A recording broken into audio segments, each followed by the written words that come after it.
Yo!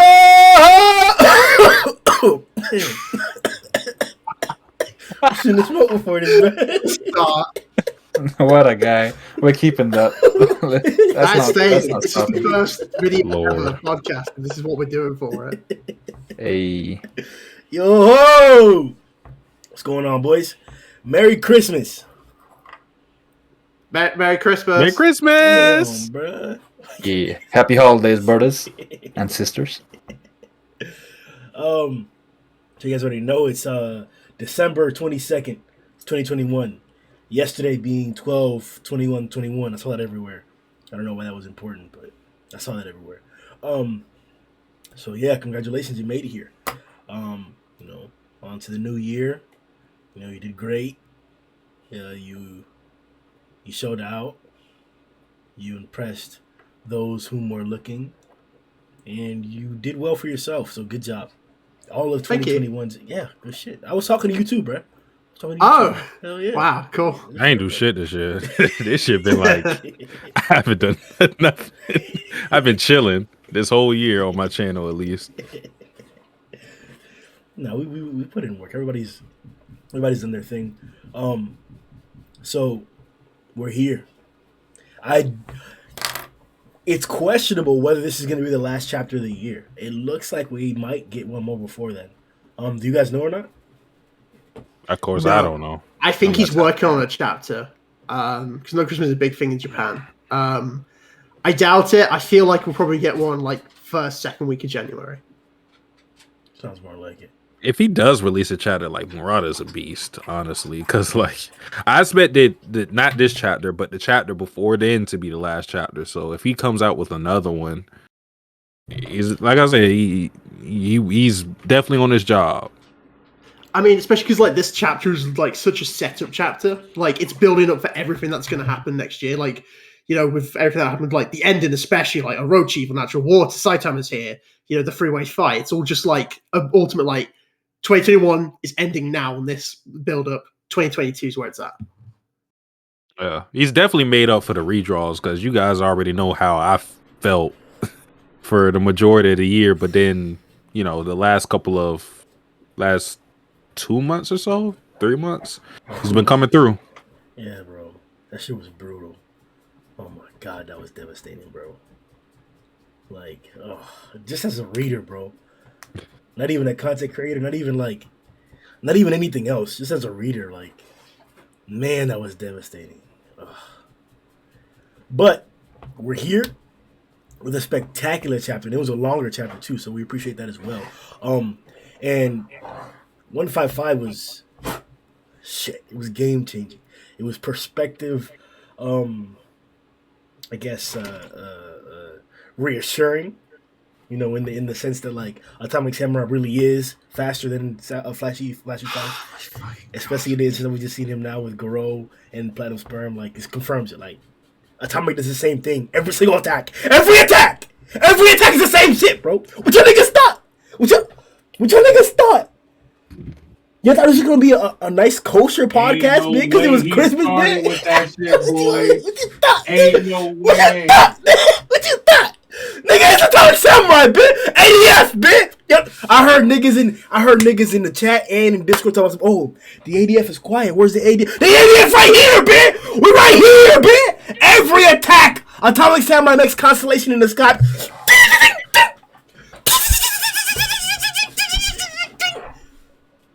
Every attack, bitch. Nah. We can't be started with this. Like, bro, Grimm, we knew it was coming. He shows up in one panel and he's unconscious with his sandal on. Hey, listen, Matt. Hey. Satsuki, Sundown. This is a great chapter. It's not about Atomic this chapter though. It's about Saitama and Garou and the build-up with Orochi and the natural water. We're not here to talk about Atomic this time. Yeah. We not. It was a great even natural C, man. Stop. We're talking about that one. The chapter had so much fire that there's a plethora There's a grouping. Come on.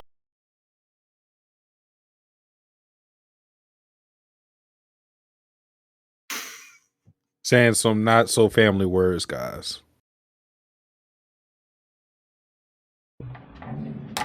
There's a Well, what's another word for a lot of? Many. Ah, there it is. There are many great things that happen in this chapter. I got you. Okay. So many topics, so many different discussions, so many different like conversations or arguments that could be had based on the different occurrences in this chapter. This podcast might be that thing. So, like the video, subscribe. In the description of this video, you can find the channel links to everybody here's channel. All the channels of everybody here. Of all of us together. You can go there, you can find content with their faces on it, obviously. And a lot of it. So a lot of their content with their faces on it you can find. And it's good, so you can have a lot of it. There you go. And you can click the red button for this channel too, and then you subscribe. And then you'll see a lot of my face, good content, and a lot of it too.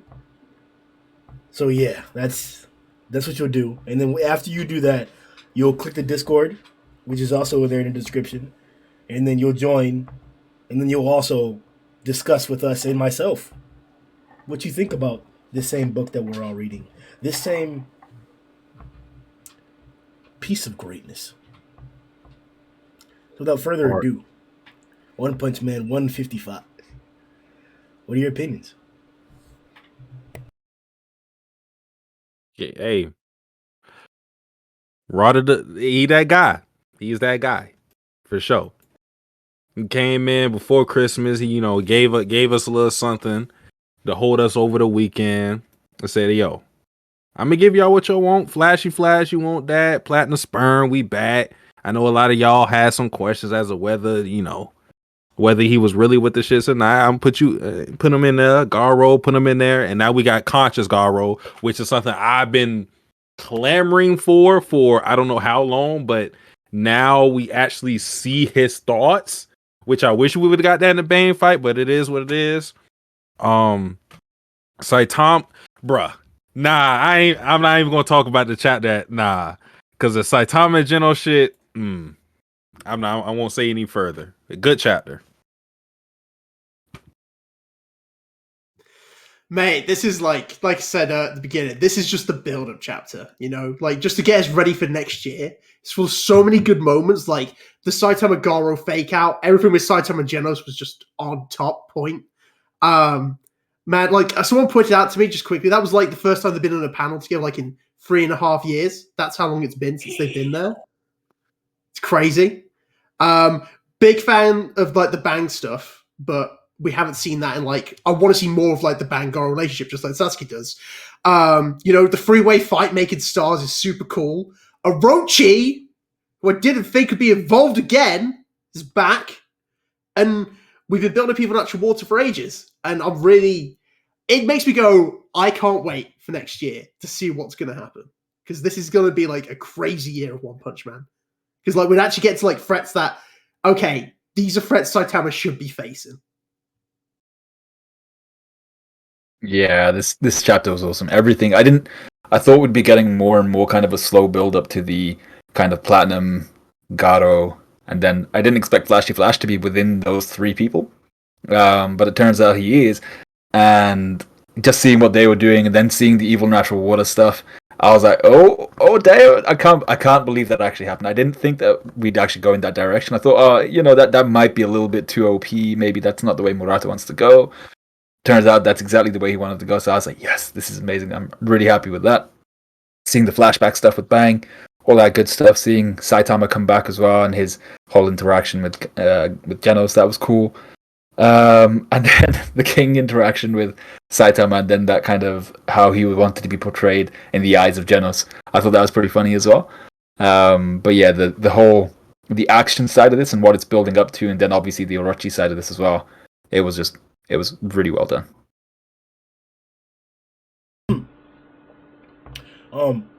So shout out to the boys. did a really good job with the translations. Shout out to Morata. The art this chapter was arguably one of the best colored panels we'll ever get. Arguably one of the hardest hitting panels you'll ever see, and especially because it came colored. Man, that moment really hit deep because it's the culmination, or at least the way I personally see it, it's Genos passing the next test. Like, it's like a final. He passed the final. He put in all that work. He's been studying hard. He's been elusive. He's been dexterous. He's been just flexible. He's been really everything he needed to be to get the job done. Whether it was having enough power to take on an individual like Sairochi, or whether it was being able to fend off on a literal army of almost infinity in Black Sperm. Genos is held up his end of the bargain the entire time. The entire time. Genos has been top 10 S-Class, top 5 S-Class in the association in regards to this mission alone. And that's it. So when Child Emperor was like, man, I'm really dumb, or I made a big mistake in regards to excluding Bang and Genos in regards to mistrust because of what was going on. And this confirms it 100%. 100%. He was right. We know Child Emperor was right to doubt Bang because, yeah, Bang was trying to avoid killing Garou. But he was also wrong in attempting to exclude Genos because the earth would have been cut, man. The whole earth would have been cut if it wasn't for my boy Genos, man. That big, strong God diesel, man. Ooh. But without further ado, bro, let's begin. There's a lot. We said there's a lot to talk about. Yeah, let's get into it. The first thing I want to mention, because we're gonna leave the fight towards later on, and talk about it as a whole because it was sprinkled throughout the chapter, and we usually do the podcast about following the chapter's progression and discussion. So let's start with Saitama and King and Genos. I already mentioned, in my personal opinion, like how I felt about like that interaction. That like this is Genos passing his final. How do you guys feel about what Saitama said to Genos? To me, when it came to Genos, what he said to Saitama about him not blowing himself up, it showed me that like this is the hallmark for him when it comes to showing a clear difference between what's fearless and what's brave. And you want your hero to be brave. You don't want them to be fearless all the time. And what I mean by that is he wants to stay alive. He wants to be alive. Being fearless means you have no regard for your life, pretty much. You don't fear anything because your life is not taken into account in what you do. Being brave is you overcoming a fear you have of your life being in danger and you still going through with that. I think Genos used to be fearless. He had no fear at all. He was, maybe part of it was because of who he was as a cyborg. And he just figured that, Dr. Casano could fix me up no matter what happens, as long as, most of me is intact. But now he's brave. He fears death now, we can clearly see. He didn't want to blow himself up, but he will still go through all these trials and tribulations, and he will go out there and fight Black Sperm, knowing that what he values could be taken from him. So, like, there's more to that moment than that, but I think that was a great show of how far Genos has come as a character.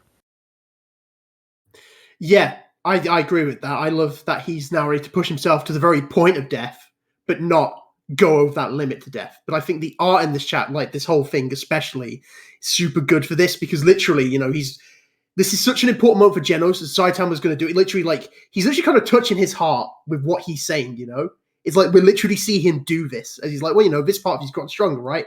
And that's why obviously we've got the color for it. But even just Genos, the panel afterwards, Genos just kind of looking. Genos always has got these kind of cold robotic eyes.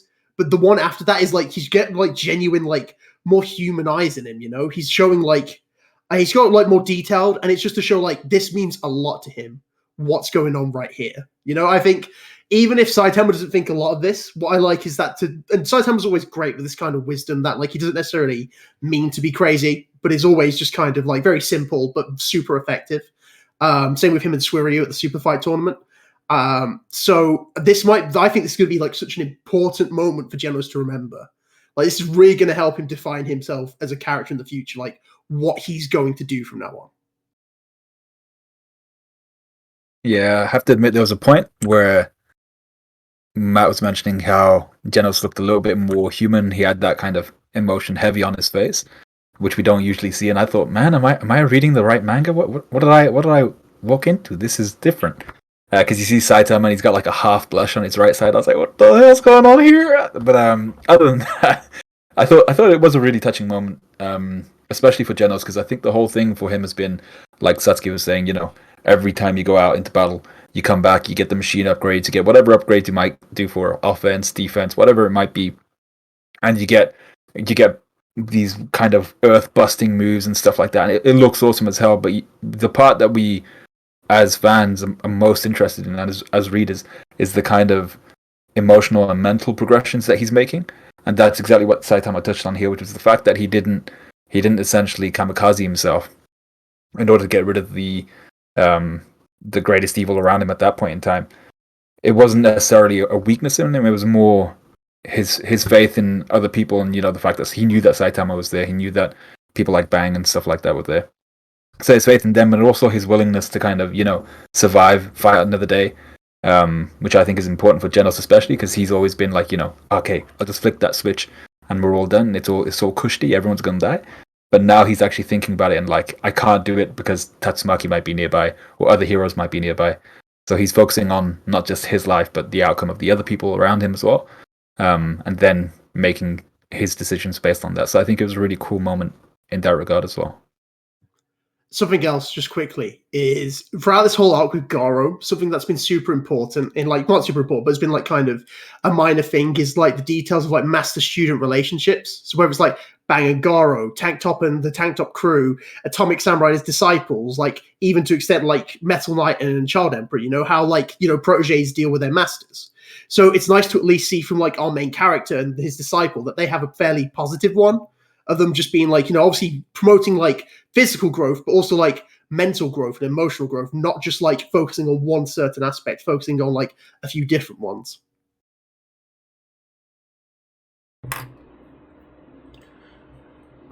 As you guys were talking, I started thinking about the question because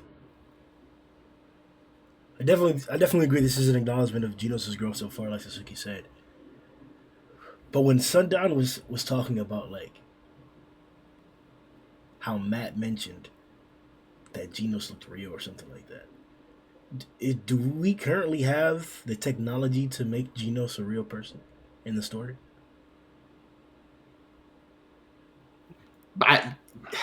Maybe.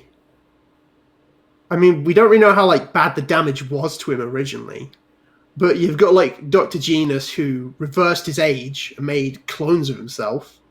So I wouldn't say it's necessarily impossible, but the only way I guess would be like if he made like a clone of Genos and then just put himself into a body or something. Like you've seen Invincible Grimm, right? So like that kind of thing with the robot guy. Yeah. That's probably the closest thing I could say. But he could if he wanted to, maybe, but I don't think he wants to because he's got no need to. He wants to get the Mad Cyborg. It would be Dr. Genos, though, right? If the closest person in the series we have who could do that for him would be Dr. Genos. Yeah, because there's no other, as far as we know, there's no other like big specialist in like biological science. You know, they're all like, we've got very good scientists in there, but they're all mechanical. Would it be trash if Genos EOS in the story was real? Or was reverted back to his real body? Or is that like a goal that's tolerable? It will only be trash if that happened and we had no inclination that he wanted something like that, you know, because we don't have anything in the story that shows, you know, I want to be a real boy on some Pinocchio shit. Like Like Genos is fine with this No, but cyber. I mean, like, if you, because I get what you're saying. Like, it would be trash if it just happened suddenly. But I mean, like, the first time we get the hint that that's what he wants. Like what you're saying. Like the first chapter that we get the whole like the first hint for his Pinocchio journey that he wants that he's gonna start or whatever. If would that be trash? I don't think the destination in of itself is trash. I just think, you know, if we just got there with no hints or clues as to that's what he wants, then that's trash. If we got there, if there was clues that that's something Genos would want, you know, I'll be fine with it. It's really just depending on how it's written, how you get to that point.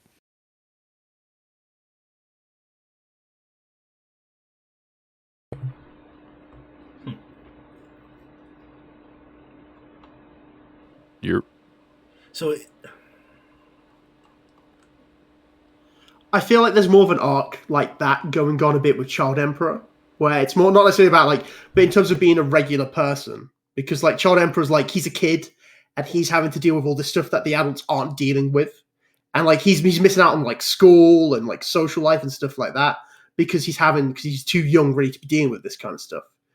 Whereas Genos, at the very least, like I'm not against him if there's like signs of it, but he's quite, from what we can tell, he's quite happy being a cyborg because he gets to be a hero and he gets to be strong, and it's going to be his best chance of defeating Mad Cyborg.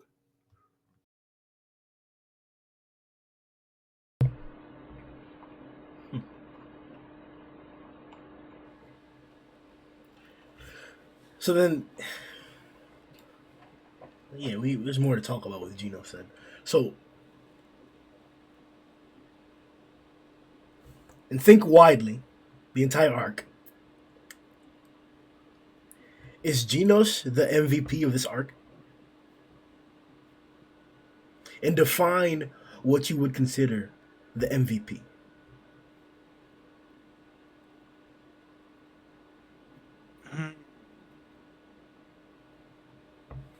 That's actually a good question, because I'm thinking about just my gut reaction. I would say I can't give that to Genos. I would probably give that to Tatsumaki. That's my gut reaction, but like looking at some of the shit that, you know, I mean, Genos saved Tatsumaki, on two different occasions. No, I can't say that, but he's been pretty damn clutch. If he's not the MVP, he's Steve Kerr with the Bulls. You know what I'm saying? Like he put in his shots to get you the dub. We don't got the dub yet, but if we do get it, you definitely got to give Genos a lion's share of the work, or lion's share of the credit. Well, who would we say are like nominees for MVP of the arc? So Tatsumaki's there for sure. Atomic bit. No. What? No, we're not talking about him. My nigga, okay? Literally, the last hero that was up to protect all of the other dead, knocked out heroes was Atomic, and he succeeded. He destroyed the big spirit bomb, and they cut Golden Sperm's arm off, bit. It was King who had to show up, bit. Hey, King, hold on. Up there. Let me put my hat in for my girl. For booty. You know what I'm saying? Stop! Hold on. We ain't say most growth. We did not say most growth. Gabe Bang and bomb that boost, you know what I'm saying? I don't know if they holding up without that shit. I don't know. Hey. Clutch. Are we counting villains in this? I'm just thinking off the top of my head. Yeah, I would say character, like most valuable character, yeah. But you have to define what most valuable is. Or like, yeah, most valuable. Because right now I'm thinking most impactful in my personal opinion. But my MVP is different than your MVP. I know my MVP is different to your MVP. I ain't say Atomic was mine. I said he's a candidate. You asked for candidates. I say Atomic's definitely a candidate. So for me, I think candidates, Tatsumaki definitely, Genos definitely. We putting King there? Or yeah, you have to. Yeah. Because he saved Tadio too. Mm-hmm. Purely based on morale alone, he deserves to be there. That's fine. Thinking else. Black Sperm? I think Child Emperor deserves to be there. Yes, Sperm, definitely. For sure. Because he provides a lot of this. But Black Sperm most definitely has to be up in there. Oh my God. Is Garou there? I say that because Garou's kind of not done a lot this arc. Like he's been. What are we considering this arc? Huh? What are we considering? Well, that's the next question. Like, are we considering from like when Garou first goes down there, or are we considering when the heroes first? I think it's when the heroes first arrive. I think it should be when Garou first goes down there. If it's then you count Garou versus Orochi on that, and then we're gonna just. Oh my god! Oh, man, stop! You cheating, man. This nigga trying to you can't give it to Garou. He's literally the main character of the arc. Hey, that makes him MVP then, right? I mean, yeah. I mean, Saitama. Well, so we have Homeless as well. Homeless because of like, mate, the thing he's done for world building. Homeless. Oh my god. We have Psychos, who went through her stages. Shit. Yeah, Hey. I'm surprised Satsuki forgot about her. Oh shit! Yeah, Psychos lucky. Shit. Lucky Psychos, yeah. Who else? But we ain't even done yet, man. We still got evil natural water. I don't He think coming in. He coming through now, but yeah, that's the Yeah. thing. Oh yeah. It's like there's people I like, but I wouldn't give him MVP. So like, Fiora Ugly's been crazy good this arc. But I Oh wouldn't yeah, put him as actually, Fiora MVP. Ugly. Wouldn't put him as MVP, but he's been doing the bits. Oh He's been doing my some madness. God. Oh And then we my have, god. Who else do we have? he's definitely been like, well, what do you want to call it? He's been the ambassador of the villains. Like, He's what you been a think of villainy? Mhm. That's him. That's That's Like, Fiora, bit. Bro, he was even like, oh, what color your panties, Tatu?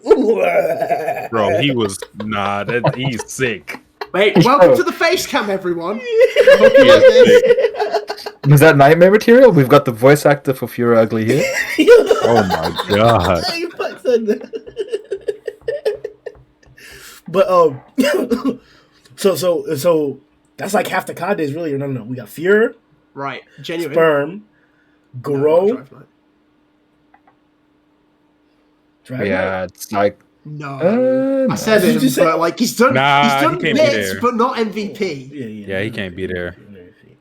So that's Sperm, Fear, who else did we say? Garou. Sperm, Fear, Garou, Genos, King, Atomic. I've got to give it to okay, right. I'm gonna give it to Tatsumaki. I think overall Tatsumaki. she's done the most. Like she's done the most in this arc, apart from like Child Emperor and Genos to help out. She's had so many moments that made her shine. Like an intro, like this one was the one woman who stands above the rest of them. Like I disagree. lifting the building, fighting against Sairochi. I think Like everything that holding the barrier. I think just in terms of like general, I think I'd give it to Tatsumaki. the reason why I disagree is because of the scale. Her scale is on a completely different level than the rest of them. So that alone would be enough to just give it to her. So that's why I'm trying to go like, kind of like a size to size comparison. Like fighters, like you got. you want a proportional comparison, yeah? Exactly.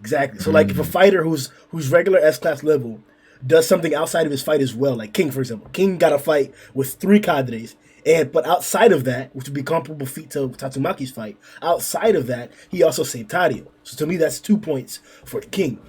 But in regards to Tatsumaki, all that was encapsulated into her fight. Now if you want to break that down, I'm down for it because her deflecting an Earth Cutter, I would count that as 1. My favorite panel of this arc, arguably, is when she lifted the coast. So, shit, bro. Talking about feats defensively, sure. The drill, I guess you could consider the whole drill thing because it killed Orochi. I know it didn't, dude. I think it's alive! Orochi's alive, dude! But if you want to talk about that as a feat, we can consider that as a feat too. Whatever it is. We could also break down feats within fights. I'm just saying that, like, it's cheating for Tatsumaki to get it too, just like it's cheating for Garou. Nigga, because she's deflected an Earth Cutter. I think personally for me, Tatsumaki has to be in that conversation just because of the amount of stuff she's done. But I think comparable to her, not necessarily in terms of scale, but in terms of work put in, has been Genos. He's been fighting everyone. How many people has he actually? Have we got a count of how many people and how many fights he's actually been involved in since Garou went into the Monster Association? Because there's got to be a whole ton of them. G4, Finished off G4. That was his entrance, or G5 even. Then he kind of didn't really do much after that. G4. Yeah. He was sitting. It was only when she was fighting against Sairochi that's when he jumped up and joined the fight. Well, hold on. He said this arc, and G4 is not in this arc. No. I'm thinking of like G5 Samurai. Hey, bro, that's Atomic, man. Atomic did most of that. He's still falling though. He still saved. He saved. Right. What's his face? I forget his name. Second Girl. That's it. Saved Second Girl. 1. So if you want to count that, sure. Showed up and backed up Tatsumaki. That's 2. If you want to count that. When Drive Knight was chasing Sairochi like all across the place, when they came out of underground, Genos was there ready to attack. He was part of that too. Do you count the merging? So like when he joined like with Drive Knight, it's like Dragon King or something. Yeah. I don't know if you count that as How a is that a separate feat feat or anything. I don't count that as a feat. I'm asking. Like, do you count that as like a separate thing? Like, of him like combining with someone else to. It's not like it's a feat. But I mean, it was badass. So yeah. Actually, you know what? One of the first things he did was he saved all he put all the B and C class heroes out of there too. He got he carried them niggas. He did. Yes. For sure. I forgot about that. He got Wagoma out of there too. Yeah. That was it. Yeah, of course. Genos is looking pretty good. I'm happy to give it to Genos. Genos has been sick. High key. Saved Tatsumaki. And then the best part of it is, since the Orochi fight, he's been doing it all basically at death's door. He's been completely wiped out. I think he got resuscitated by Fubuki. Yeah, at one point. You remember we had a long conversation about Genos' capabilities after the Earth Cutter. We even talked about beforehand what he would be like after the 10-second mode. And unanimously across the community, as a consensus, individuals thought that he'd be kaput after that. Even at the podcast, we discussed that. I'm pretty sure I even used the word kaput. I said that he was going to be out. Yeah. So. And it's to this point. He has no arms and legs, and he was still out there protecting Tatsumaki, out there killing sperms. Like... And I think saving Tatsumaki is bigger than what we give it credit for, because it's not just that you're saving one of your biggest combatant. In the same vein that we say that King boosted morale for a lot of people, I think preventing Tatsumaki from getting killed is also a protection of your morale, because you got to think the two people that everybody S-class, any class of heroes, people, civilians, the people they look at for protection, they're going to look at Tatsumaki and King. Those are the two, regardless of rank. Those are the two they're looking at. Those two are like, I would say, like the faces of the association, at least when it comes to who you feel secure in saving you. You know, Tatsumaki has all this power, and King is looked at as the strongest man in the world. So I think shielding that, the face of the Hero Association, is another thing added on to the myth of Genos. Something to add on to that as well is he actually earned like Tatsumaki's respect. That's not easy to do. She's very critical of a lot of people. So for her to actually go like have this relationship with like, okay, you've got my back, I get this. I think that's something pretty good for him as well. She doesn't even let people help her. That's the whole thing. She doesn't let people help her. I guess we're all okay with Genos then, right? I don't know if the community will feel the same way. But the community. Yeah. How many times has Genos been like memed or whatever, and then don't get me wrong, like I get it, because some of the shit is just jokes, but some people are being genuine with how they feel about Genos, and he never gets a win, and I'm like, I understand he gets beat a lot, but just seeing him get beat and him progressing in that, I mean, like that's a part of his character. Like you had to appreciate that, because he's always had. Like, one thing that never falters with Genos is his mentality. I don't care if he's a cyborg or not. I understand he's different from a human, and whether, like, when they get beat, it's more of a devastation to their psyche. But Genos, he'll take a L, come back the same fucking arc, and still have like supreme confidence or willpower, whatever you want to say. Darkshine's shitty, boy. You shitty. Darkshine ain't got no willpower like that. As great as he is.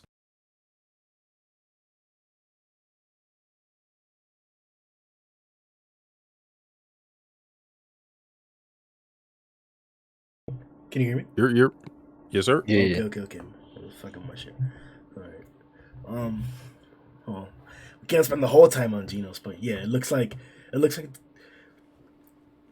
it's an open-ended question that I'd love to hear your opinions about, not only in the chat, but in the comment section as well. And come through Discord so you can really discuss who you think the MVP of the arc is. But it looks like, in contrast to everyone else, it looks like it'd be Genos. And please remember, we're talking about to scale. Obviously, yes, Tatsumaki deflected the Earth Cutter with her hand, flicking over to the side. Yes, she fought Sairochi while protecting and lifting all the other heroes. Yes, she did all those things. She is the strongest fighter of the association. We get that, and we acknowledge that. We were as hype as you are or were about her. But Genos did that thing to niggas in ways that you don't even... Well, you do know, but you saw just like us. That shit was fire, bro. So, yeah. He is consistently punching up his weight class. Consistently. He fights people that you know are stronger than him, and he'll still go in there like... you supposed to be stronger than me? Just like how y'all hype up like someone like Garou, and granted, he gets stronger within those fights, but still... Genos, like, right, it does not matter to him. It doesn't matter. Like, look at all of his opponents. Like, people trash on him, but look who he fought. These same people, the same S-class heroes y'all love, they would probably get trashed by the same people. Like, who fucking with Elder Centipede like that? Nobody. Not even Garou right now, bitch. Evil Natural Water. Excuse me. I apologize. Evil Natural Sea, bitch. Evil Natural Atlantic, bitch. Evil Natural Pacific, bitch. Evil Natural Mediterranean, bitch. He might be good. He may be good. Fuck over EC. Maybe. But that's beside the point. You mentioned something a few seconds ago, and it was spectacular. There was one word you said, actually. That word was Garou. EC. EC too. He said that too. But Garou. At the end of my last reaction, I think at the end of the last podcast as well, we discussed Kate Baldy versus Garou. And in this chapter, for the first time in a long time, years, multiple years, longer than I've been covering One Punch Man on this channel, we haven't seen Saitama and Garou in the same panel. That happened this chapter. Face to face. Yeah. Mate, they faked us out. And they faked us out. That's what the question was leading to. But I was gonna have the whole damn Matt, you fucked it. You was gonna lead up into the whole mysterious. I couldn't help it. It was so good. They stared, and it was like, we're getting it, and he just ran past it to Genos. I'm glad he's nice like that, but. Doesn't that kind of show you like the difference in like who they are as monsters and heroes though? That Saitama ran to save someone while Genos and Garou anticipated a fight. Or what you mean while Flashy Trash sneaked him? He did sneak him. I'll give you that. He snuck him. But I'm just saying, like they're like, you know, Saitama's going after Saitama, or Saitama's going after Saitama. Saitama is going after Genos immediately, and Garou is, I'm assuming, thinking that, you know, Saitama's coming straight for me. He's trying to fight me. You know, that shows you kind of the difference between hero and monster in that situation. Yeah, and it was right after Garou was thinking about Bang, so he was like, "Oh man, Bang, is the old man okay?" You know, but he doesn't really actually do anything off the back of it. He doesn't go and check up on Bang. And then you have Saitama popping out. First thing he does is runs past probably the most powerful guy there at the moment to see why Genos is currently limbless. what I do like from this bit as well afterwards is it shows us that like Saitama knows that Garou was the one who stopped the cadres. Because you got that whole bit of like, he just like stops and stares after like Genos says, I can say the ultra high energy from King's move coming from that monster. He's like, well, King's not that strong. So it's kind of building, because obviously something we've been talking about for a while is Saitama going to kill Garou. And I think this is all building up to hopefully just like a no. Because if you start to see, well, like, yeah, he might be a monster, but he saved King from these other monsters. So he's going to be like, well, he can't be that bad of a guy. Even if like he's not necessarily saying it in the thought bubble. It's probably thinking it. I never thought about that. Does this mean that Garou's human? He's human at the moment because like he's got like he's like conscious, right? And even like the fact that he named his ultimate move not the God Fist, the God Slayer Fist, There's got to be like humanity. There's still like the humanity part of him, Is he still transforming, or is this like final Garou? The reason why I'm questioning it, and I think I should question it with it's a concrete question, is because he stares at Garou and he has that little frown over his face. And he runs right past him. If he was a monster, he would have done something about it. It's Saitama. He doesn't care. The only monster he's allowed is Monaco. Yeah. Then on page 10, where Genos says, and the word monster is important, that it shows up there. Look up that. Ugh.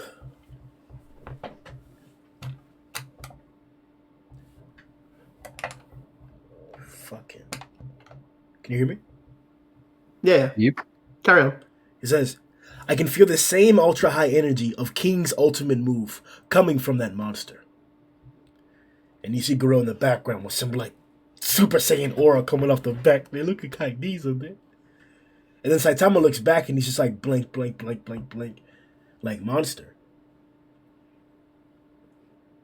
The next panel was Garou like awake and shit like that, like thinking to himself like, what happened to me? Not to mention his body. So maybe this is like some type of reference, or we're supposed to acknowledge it as like a method of like Garou has monster-like qualities whenever he's like that and transforming. Maybe this is a declaration that like if you punch him hard enough or hit him hard enough, this like scaling shit will come off and it'll be regular Garou. I don't know what the case is, but it seems like he's in this hybrid transformation to where like he has the outer shell of a monster, he has the capabilities of a monster, but he still has the consciousness of a human. Yeah, I mean, it's also because we've met monsters in the past who could transform back to human and monster, like the two ninjas, Hellfire and Gale. Like, there's nothing to say that in the future. Maybe this is what Garou can do. Like, we might not be fully transformed yet, which is why he's like in this form. But maybe in the future, like if he has like another step to his monsterization, that he could just like to be like a hybrid like that, where he can transform between human and monster. I wanted to ask a series of questions when I was starting. Let me see if I can get them. The high point, as Matt mentioned, was the fact that they tricked us. Like they're right there in front of each other, first time in a long time, and he ran right by him. They even gave us a panel of Saitama running first. That was like unprecedented. Like Saitama doesn't blitz people. What? Saitama doesn't blitz. What? You don't need to blitz niggas, you Saitama. But he was trying to blitz Garou, and then he ran right past him. They even gave us a panel of him doing the whole clunky run too. First, how did you feel about that? Secondly, did you think that they were going to fight beforehand? Third,